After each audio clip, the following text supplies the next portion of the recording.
inspiration to help usher in this world we all want, working on purpose. Now, here's your host, Dr. Elise Cortez.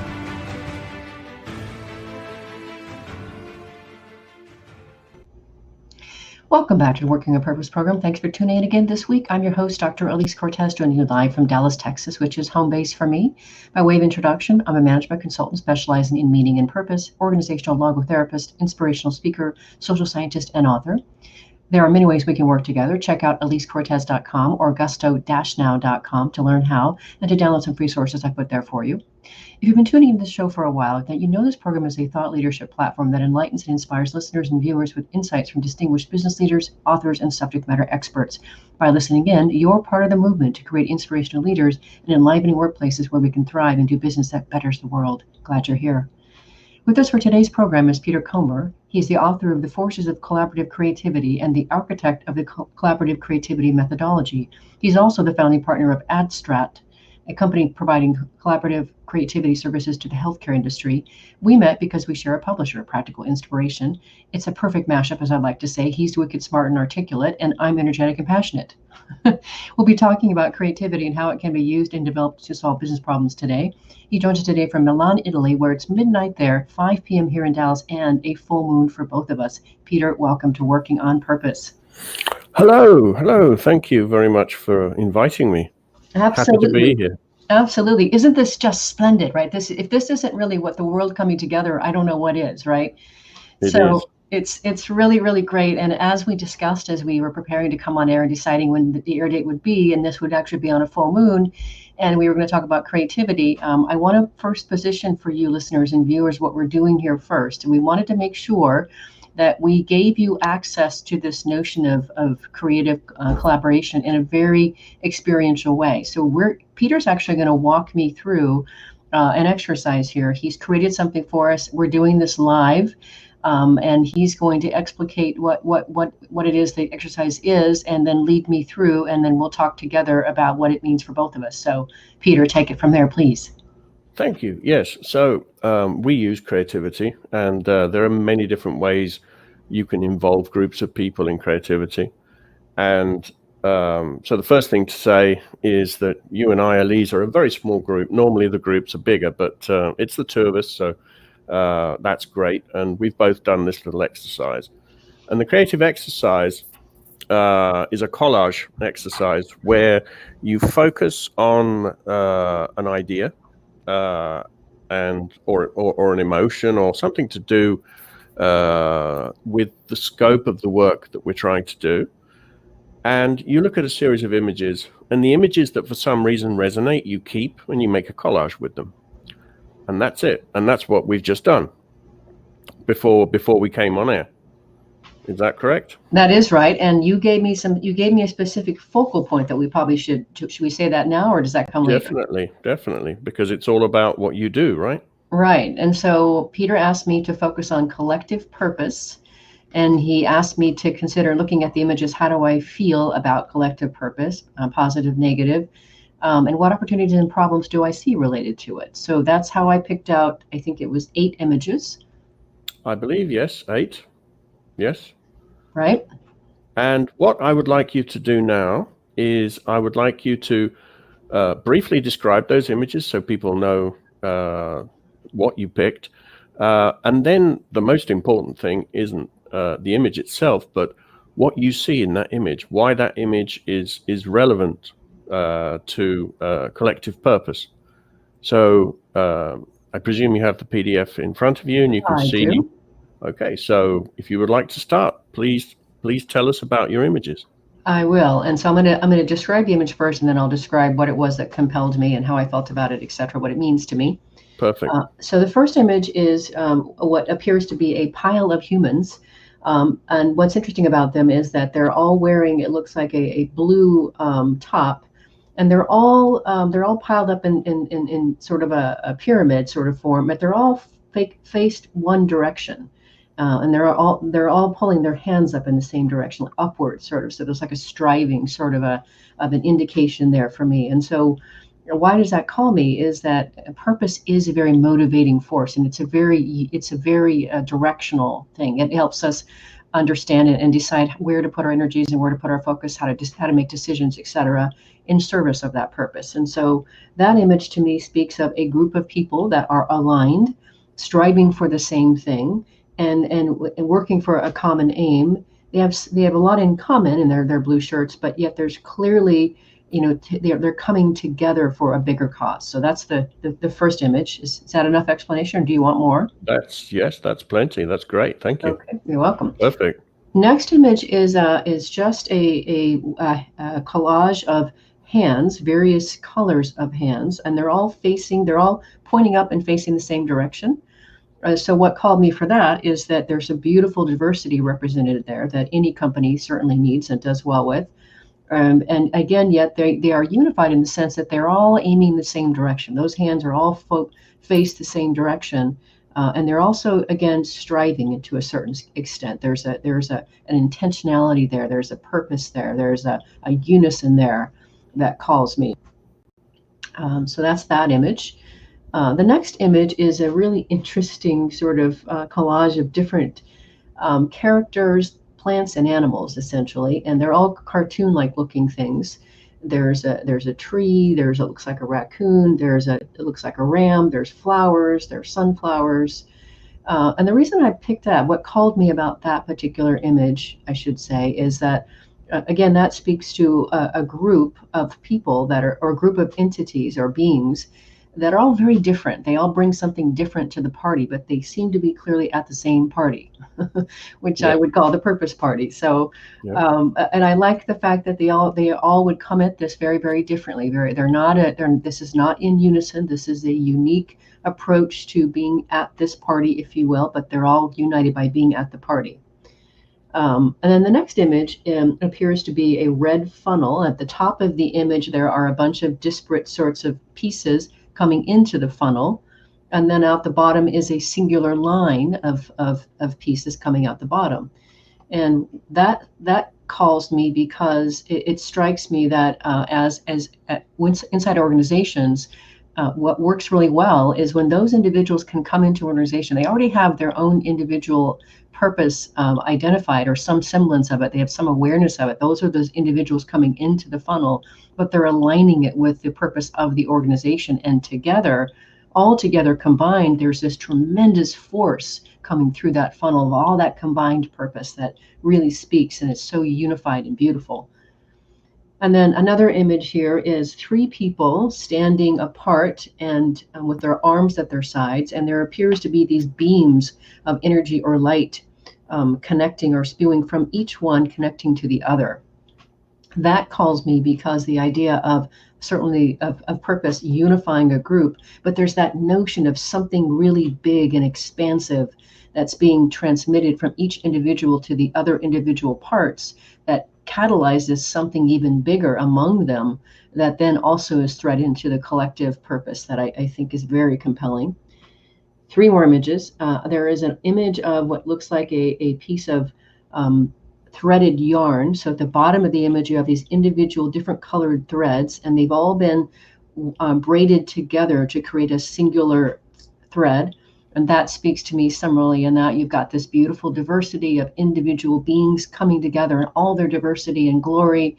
But yet again, they come together, they're threaded together, they're connected, they're intertwined, they're interacting with each other. There's an energy exchange there, and together they create this very strong, tightly bound thread or yarn that is the yarn coming up to the top. Next image is two acrobatic dancers in midair. Each of them are leaving their respective swing and reaching to it certainly appears to catch the other. And there's something about that, right? There's something about there's a leap of faith in that, or there's a confidence that this will happen, that we will catch each other. And there's something about collective purpose, about this notion that there is a confidence. I've got you. I'm here for you. We're in this together. That really speaks to me. And then the last image is a series of arrows, all pointing to the right direction. The biggest one on the far right is a big green arrow, And behind it are a series of smaller arrows that feed into it. Again, the idea being you have individual beings coming into an organization with their individual purpose. They come together, they find a common stream, a common aim, align it with that of the organization, and thread it through. And that's the big target and big arrow that's pointing to the right. Perfect. Thank you for that great description. I'm going to jump in and talk about the same exercise I did with the same images. So we both started with 63 images, and we culled them down. I got them down to 6. And interestingly, you and I share 2 images, okay, which is great. So I'll talk about those first. One of them is the arrow image that you described last. And the only thing I would add to your description is that the small arrows are very different. They're different styles, Yes. They're even different colors. So you talked extensively, and a lot of your images were about diversity.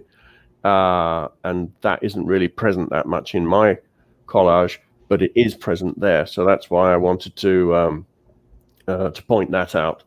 And the other image that we have in common are the 3 people who are connected by multiple lines. And again, everything you said, I agree with what you said about that image related to collective purpose. The only thing I would add is that I really liked that image. Is one of the reasons I really like that image is because there's only 3 peoples, but there's multiple lines. And I think that gets to the idea that it's not just a simple connection between people, but it's multiple connections and multiple thoughts that are needed to keep just 3 people together. There's only 3 people there, but there's a lot of lines. So I liked that. What I also have is an image of letters, 3D letters of the alphabet, and they're flying around and they're multicolored, and it just looks like a mess and a scrambled sort of thing where there are no sort of words you can understand, but there's letters. And that to me talks to the opposite of purpose. That talks to me of every single one of those letters is doing its own thing, and none of them are getting together, for example, to form a word. So that's the sort of negative space of what happens when you don't have collective purpose. Another image I chose is a can of paint seen from above, and it's blue paint or a light blue paint, and there's white paint being mixed into it in a spiral.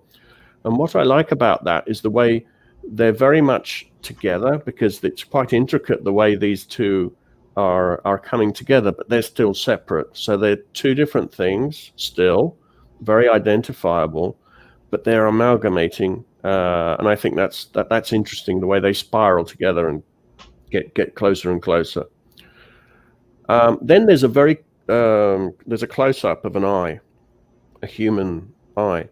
And the reason I like that is because a lot of collective purpose, in my experience, is based around observation. It's based around learning from those around you, learning from those you serve. And so collective purpose has to be about observation. It has to be also about understanding the effects that your actions have. So I thought that was an interesting aspect. And the last one is a crazy image of a piggy bank jumping through a hoop of fire. Okay. And I like that for 2 reasons, because that talks to me about the sort of left field craziness of what collectives can do. You know, when human beings get together and they have a common purpose, they can achieve the unexpected, and I find that very powerful. And there's also the meaning of collective purpose. The things I do are for businesses, and it's all about money in the end. So yes, you need a purpose, but that purpose also needs to be in some way monetized, or in some way have a positive effect on the business. So I liked the idea of the piggy bank being there and saying, yep, it's all good having a purpose, but you also need to pay the bills. So I popped that in there. Okay, this is beautiful. I want to talk a bit more about this, but we need to take a quick break here. And let me Sure. acknowledge a question from our listeners here. They're asking, where do we see these images? You don't see these images, listeners. We're going to talk more about how we did this and why this is important and what we're learning from it after the break. I'm your host, Dr. Elise Cortez. We've been on the air with Peter Comber. He is the author of The Forces of Collaborative Creativity and the architect of the Collaborative Creativity methodology. He's also the founding partner of Abstract, a company providing collaborative creativity services to the healthcare industry.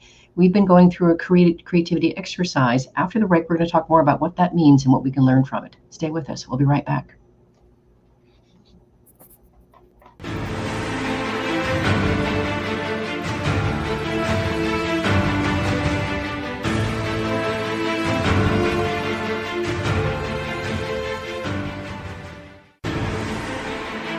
Dr. Elise Cortez is a management consultant specializing in meaning and purpose, an inspirational speaker and author. She helps companies visioneer for greater purpose among stakeholders and develop purpose-inspired leadership and meaning-infused cultures that elevate fulfillment, performance, and commitment within the workforce.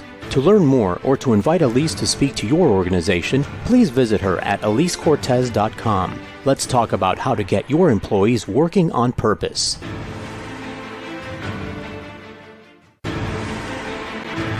This is Working on Purpose with Dr. Elise Cortez. To reach our program today or to open a conversation with Elise, send an email to Elise, A-L-I-S-E, at elisecortez.com. Now, back to Working on Purpose.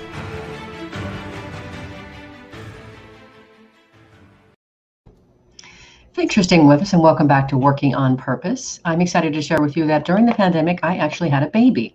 It's called a book, and this is it. It's called Purpose Ignited, How Inspiring Leaders Ignite Passion and Elevate Cause. And I am convinced that absent the pandemic, it wouldn't have showed up, at least when it did. So I am thankful that I had the time to be able to work on it. And I really wrote the book to transform readers into inspirational leaders who radically enliven the workplace and elevate the contribution of business across its stakeholders. That's why I wrote it. So it's really designed to help you turn on to your passion, inspiration, and purpose, and then bring it. If you're just joining the program, my guest is Peter Comber. He is the author of The Forces of Collaborative Creativity and the architect of the Collaborative Creativity methodology. I'm your host, Dr. Elise Cortez. So Peter, let's talk with a little bit about, just debrief that exercise so listeners understand just what was the value of it and what we can learn from it and what they can gain from having heard us do it together. Sure. Well, the value of it is the self-awareness that you and I both have now of our thoughts and even feelings towards the subject, our chosen subject. The bigger value would I mean, this is just an exercise, but in a real setting, the value would now come from you and I, and presumably a bigger group of people, examining where we align, where we don't align, and what opportunities and what threats lie within that. So you and I think I think our exercises turned out to be refreshingly different, but very aligned. I don't think we'd have a big disconnect about collective purpose and where we would go with our project from here. Okay, but quite often when we do this, there's a problem somewhere, and that's why we're doing it. And this kind of exercise helps that group understand and acknowledge, and therefore confront in a safe environment and in a creative environment their differences. Because if people aren't aligned about what they think about something important, like, for example, purpose, they're not going to deliver it properly, and that's bad for businesses.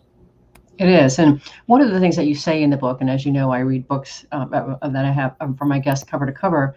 One of the things that you said in the book that was really, really lovely to me and sort of arresting is you say that collaborative creativity uses the creative act as a way to bridge the divide between conscious and unconscious. Fascinating. And I guess you're just in the exchange that we had, I did get present to some things that maybe were lying under my surface, and when I had to say them, maybe they became conscious. Yes. So the vast majority of our thoughts are not conscious thoughts, and I'm not a scientist, neurologist, whatever. I only know enough to be dangerous, but it's a fact that most of what we think and even our decisions, they're not things that are actually processed in a conscious way. And creativity is a really good way for when the creativity is set up to explore a certain area. It's a really good way for, lifting up the cover and seeing what's going on in those unconscious processes. And one of the things that's really fascinating, you're a very articulate person, and I think you were very comfortable with the subject I gave you because it's your subject, right? But when you have people who are working on something that they're not very comfortable with, when they present, they're not as fluent as you were. They're not as easy with their explanations, and you can see them grasping for meaning. You can see them asking themselves, why did I choose this image? And that search, they always come to some kind of reconciliation. And that search is enlightening for the person. It's like, why did I choose that image? And then they kind of figure it out, and then they start talking very quickly instead of, haltingly and, puzzlingly. Once they latch onto it, they oh yeah, this is da da da da da. And those are the breakthroughs, and those are the interesting things. So speaking of that, one of the things that I got from reading your book, Peter, which it was very illuminating for me, creativity is a very interesting space for me. And I feel like as I get older, I cultivate it more, and I feel like I can be proud of my creativity, and I love it. But what you just said there speaks to the first point here. You talk about 5 collaborative forces of collaborative creativity. Just quickly, you talk about one is self-discovery. So understanding yourself, realizing, well, why did I pick that? Number 2 is empathy, understanding others. Very, very interesting. 3, realization, which is personal satisfaction. And 4, invention, new ideas, obviously. And 5, cohesion, collective purpose. So I wanted to bring that up just quickly for our listeners and viewers, that so we can start to recognize what's under all of this creative collaboration that you created for us. And so before we go on to the next thing, I wanted to dig down deeper. Anything that you want to say about those real quick before we move on? Yes, I would just like to say that most people confuse creativity and innovation. They say we need some creativity. Charged, yes. We need some creativity, and what they actually mean is we need a widget, we need a solution. Okay, and I think we need to take a step back, and we need to recognize that creativity is a process. It's a means to an end. All right, so the creative process can lead to innovation and change. Okay, and the force that I recognize that gets you there is invention. All right, invention is coming up with new stuff, and in the right conditions, inventions become innovation and change. All right, but that's not the only end you can have from creativity. Creativity can also be the other things you mentioned, especially self-discovery, especially I think the most important one, though, is cohesion, because this is collaborative creativity after all. So, cutting to the chase, all the other things are extremely important. But if you can use creativity to get people to have co-authorship of something and a true sense that they're doing something together that has meaning because they made it together. And I would just like to underline the fact that co-authorship doesn't mean you have to invent the whole thing. Co-authorship can be, in this big picture, I created that bit. Okay, that's very important. We're talking, we imagine a mosaic where everybody puts their own little tile in. That's the kind of thing. And I think that transforms the way businesses deliver. Businesses that have one person, one genius who comes up with the big idea, and everybody else is a drone who executes it. They're only as good as the control they have on their drones. Whereas businesses who have a group who create things and deliver it and produce it and know why they're turning up to work every day, that's a completely different organization. The way it works and the way it's resilient. Mm-hmm. How beautiful. Well, and speaking of that, one of the things that you say in your book is you say that, well, first, creativity begins with a dissatisfaction with something, which provokes a desire to change it. And this leads to ideas about how to make the make the choice, and finally action that creates the change. So what I was struck by is the notion of, so it starts with dissatisfaction with something. And I thought that was really interesting. Yes. So what that's getting at is companies tend to be dissatisfied with something because it's not performing the way it should. But what you should really look for is what's the dissatisfaction of the people who have to use that thing. So if it's a product, what are your customers' dissatisfaction?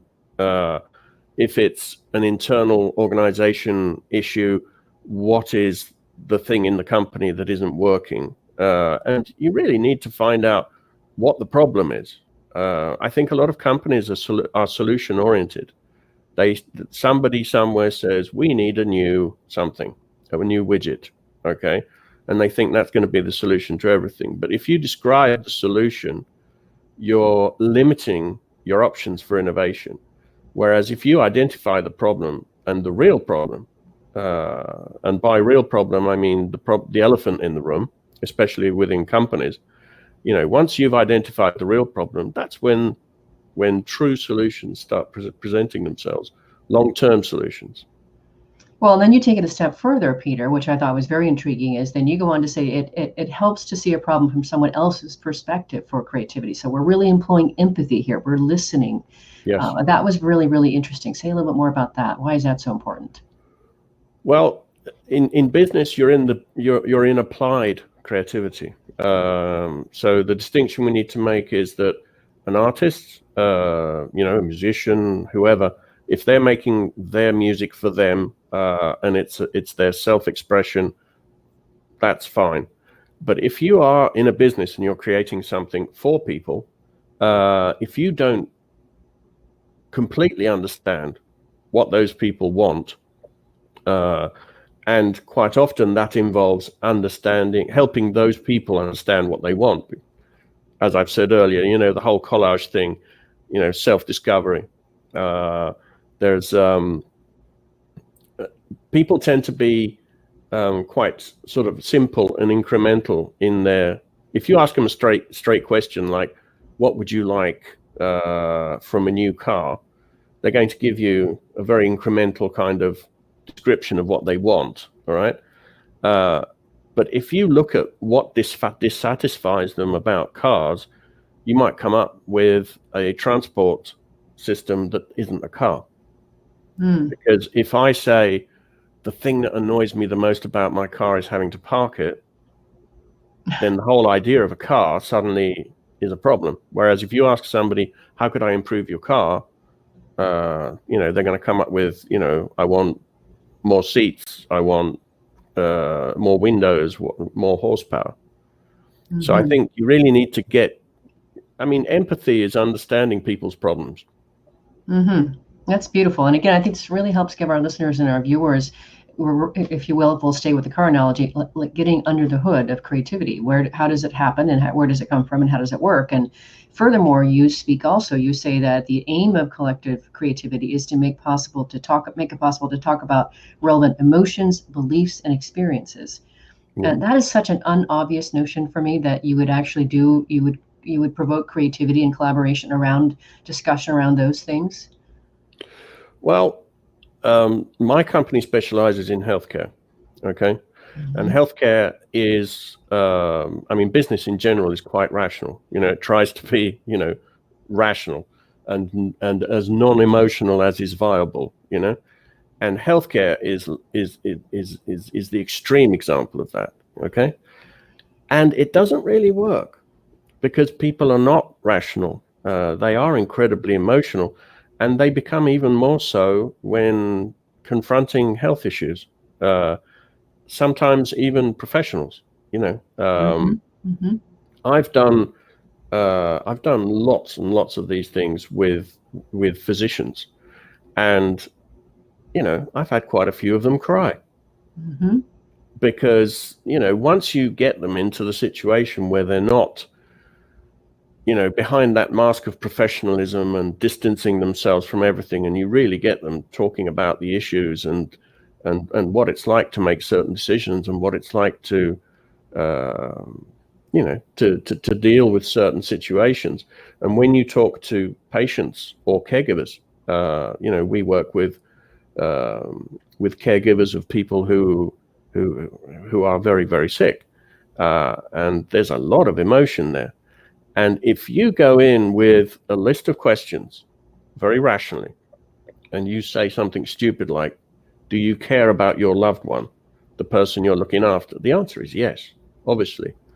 But if you go in and you do something creative, you can start to understand the contrasting emotions and the richness of that experience and that situation. And when we talk about collaborative creativity and working in groups, we're also talking about getting doctors and patients and caregivers in a dialogue, because there is a lot of missed opportunities and misunderstandings when they talk. Doctors sometimes don't understand what patients are saying, and sometimes patients don't understand what doctors are saying. And the root of it isn't just language. It isn't just the sentences being put together. It's conceptual, and it's also emotional. You're saying something I don't want to hear, basically. Right.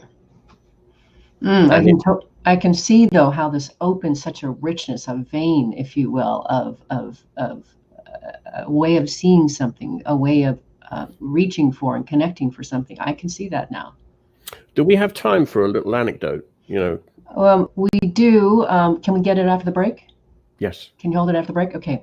All right, let's grab our next break here. I'm Elise Cortez, your host. We're in the air with Peter Comber. He is the author of The Forces of Collaborative Creativity and the architect of the Collaborative Creativity methodology. He's also the founding partner of AtStrat, a company providing collaborative creativity services to the healthcare industry. We've been talking about really how to use collaborative creativity as a useful concept. After the break, we'll continue the conversation. Stay with us. We'll be right back.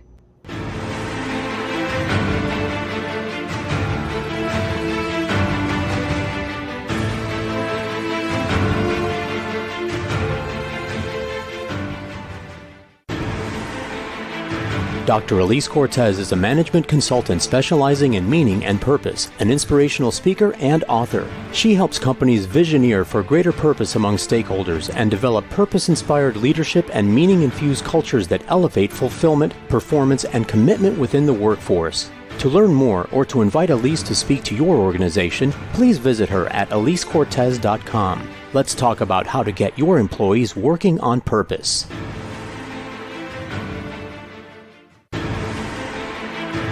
This is Working on Purpose with Dr. Elise Cortez. To reach our program today or to open a conversation with Elise, send an email to Elise, A-L-I-S-E, at elisecortez.com. Now, back to Working on Purpose.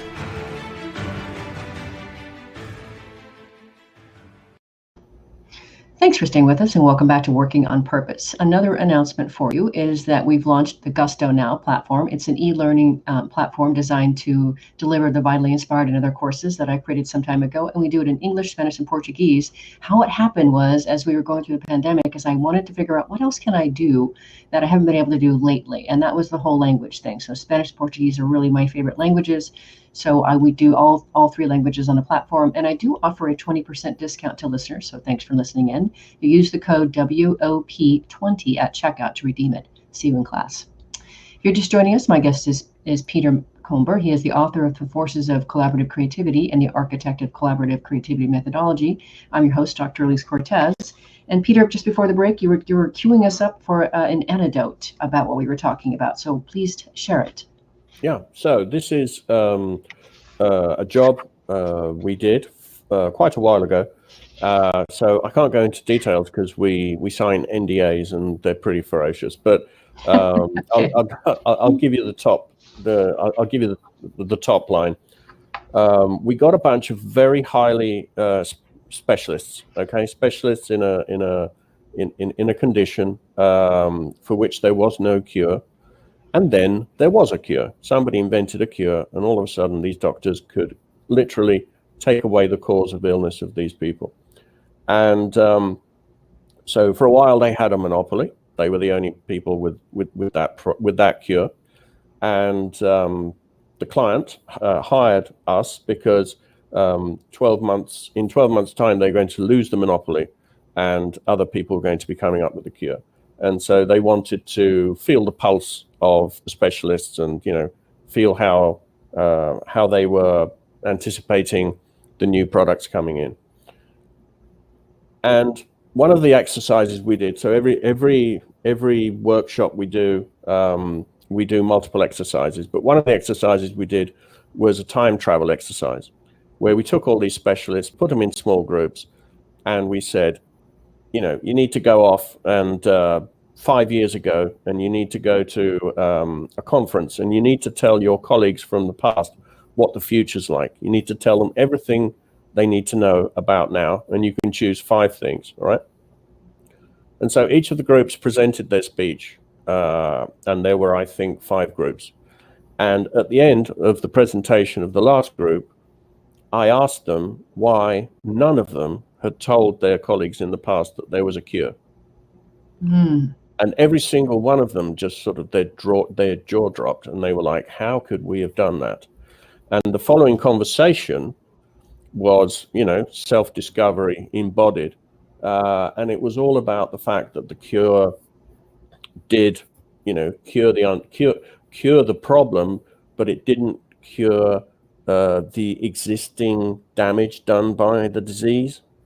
So they were still, people who they'd cured, they were still seeing them, and they were still, they had issues. And so that completely reset our clients' expectations, and it created empathy, because the client, instead of saying, oh, we're great, we invented the cure, now they were, okay, we get it. These people understand, intellectually, if we ask them if there's a cure, they say, yeah, of course there's a cure. I've been using it for 2 years. But what that means for their practice isn't the kind of thing we intended or we understand to be cure. And that goes back to the whole thing about words. If I say to you cure, it triggers something in your brain. But to the person who said, yes, there's a cure, it's something very different. Mm. Well, and that gets to the next question that I wanted to get to. And you and I spoke about this on our first conversation as we were planning to have you come on air. And that was this whole limitation of language, which is really interesting. Being somebody here, I just was talking about, I love being a linguist and I love speaking different foreign languages. And now we talk about there's actually limitations to it. And what you say in the book is very interesting. You say, while language seems to be controlled at a very conscious and rational level in our brains, creative thinking occurs in deeper and more ancient areas of the brain. Very interesting. The ideas you have reveal something about you. Creative thought accesses deeper areas of our minds than those concerned with logic and language. So its manifestations can show you unexpected, unconscious beliefs, emotions, and internal contradictions. Fascinating, Peter. Say more about that.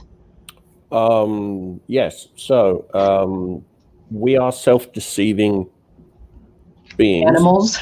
Beings. Yes. We deceive others.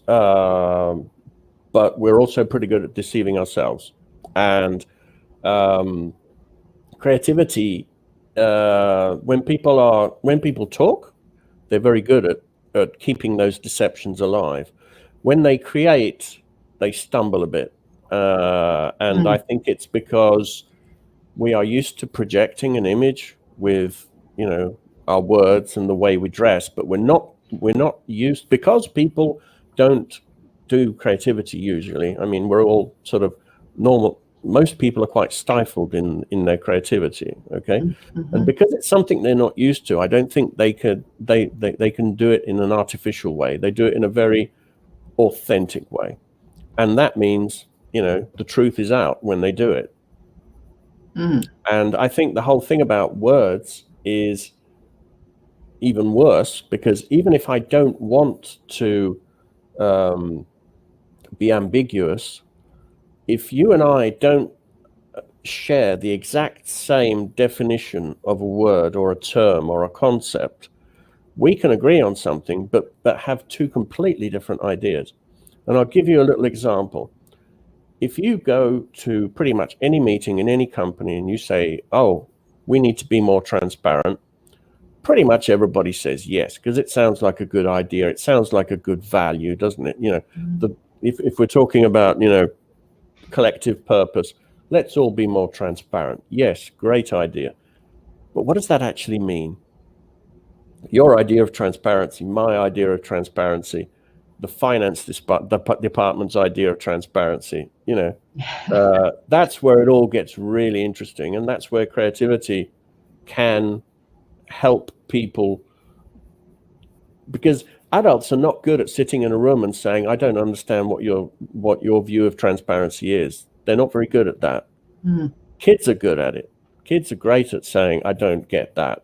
But the older you get, you don't want to look stupid, because somebody just said, we need more transparency. And you can't stand up and say, what do you mean? You look stupid. Right. I get that. That makes complete sense.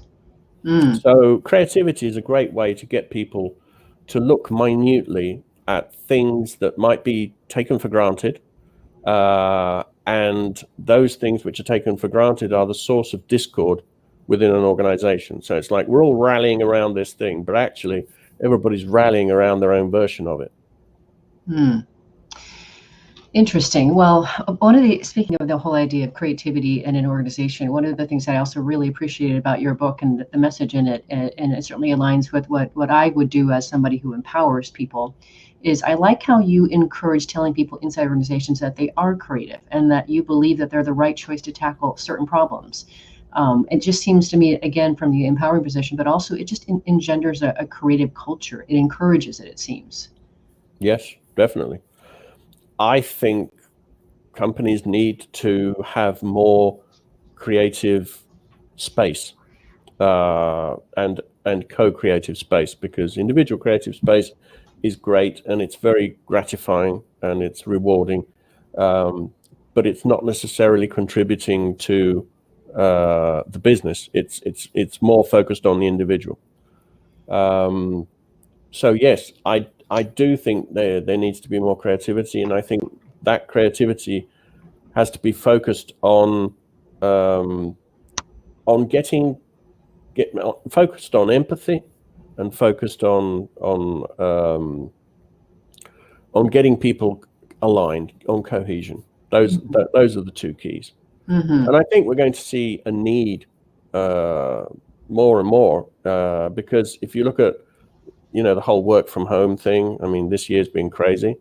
And you see a lot of talk about how the casual encounter, the serendipity, the coffee machine idea and discussion disappears with work from home.